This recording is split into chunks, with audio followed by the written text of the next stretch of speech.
I'm joking, child. I never bought anything crazy like that. I feel like as far as relationships are concerned, Bailey and I are pretty equal.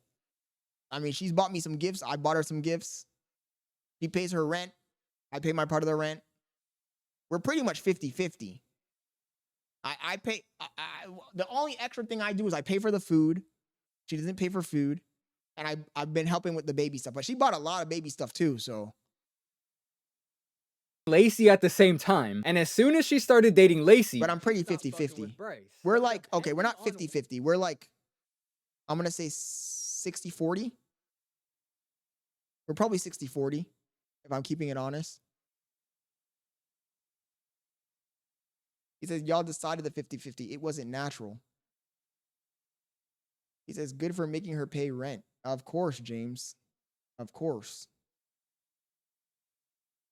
Even though she's tried to pull a fast one once in a while. But I've been like, what the fuck? Look, this month in particular, she bought some baby stuff. So I'm going to count that as towards the rent.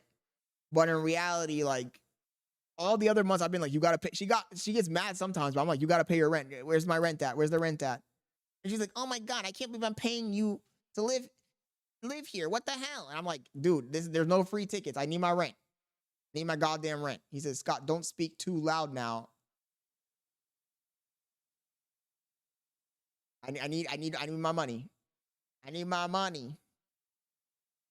When they actually started dating, she very easily could have been fucking with Bryce and Lacey at the same exact time, which would be the second time. He says, why does she have to pay rent? What do you mean? Why does she have to pay rent? She has to pay rent because there's no free rides, bro. I am not one of those guys that has that provider gene, chat.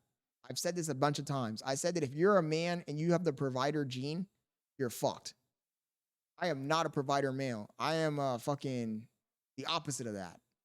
The opposite of that. Look, I have no problem buying us food and doing the basic stuff, but I'm not going to go and be a super duper provider.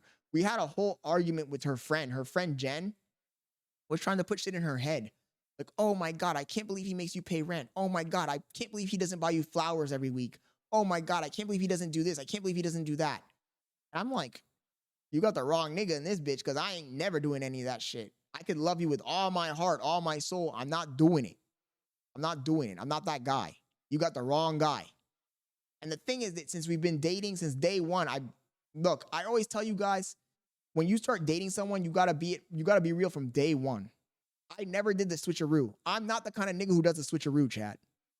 You know how some niggas will be a perfect man for the first 2-3 months and then they'll switch it up? I have been a piece of shit since day one. Since day one, I've been a piece of shit, chat. No! And that way, it's a filter. You're not gonna, the reason relationships don't work is because people pretend to be someone else and then they marry the person and then their true colors come out. I am not that guy. Like from day one, I've been an asshole and I continue to be an asshole and I'll continue to be an asshole. That's just my personality. I'm not going to hide my personality and pretend to be someone else to convince you to like me. And then when I get you, change it. Christopher says, I have the provider gene. Oh, you're cooked, boy. You're cooked. Because those niggas that have the provider gene, they be giving money to girls for no reason. Those niggas be giving girls money for no reason. They be like seeing a girl on the internet they never saw in their life. They go to her fucking LinkedIn link tree and they'll be like, oh, let me just cash her for a good $10 so she has a good night. Like, what are you talking about? That's the most crazy thing I've ever heard in my entire life. He says, what about when you're married? Rob, it's going to be the same thing, bro. A relationship cannot be one-sided, bro. It can't be one-sided.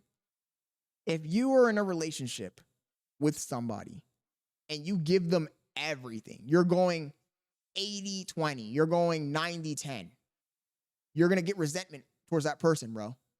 If I weaken my standards, lower my boundaries, and I just give in completely to the girl, I lose all leverage. You'll lose all leverage, bro.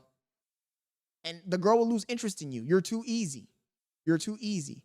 You cannot do that. You have to keep your boundaries. You have to stand your ground. You gotta lock in, man. And I know it's hard because a lot of the times as a person, you're afraid that if you lock in too hard, that you're going to make the other person leave. And everybody wants to be accepted. Everybody wants validation. But I promise you it's going to backfire.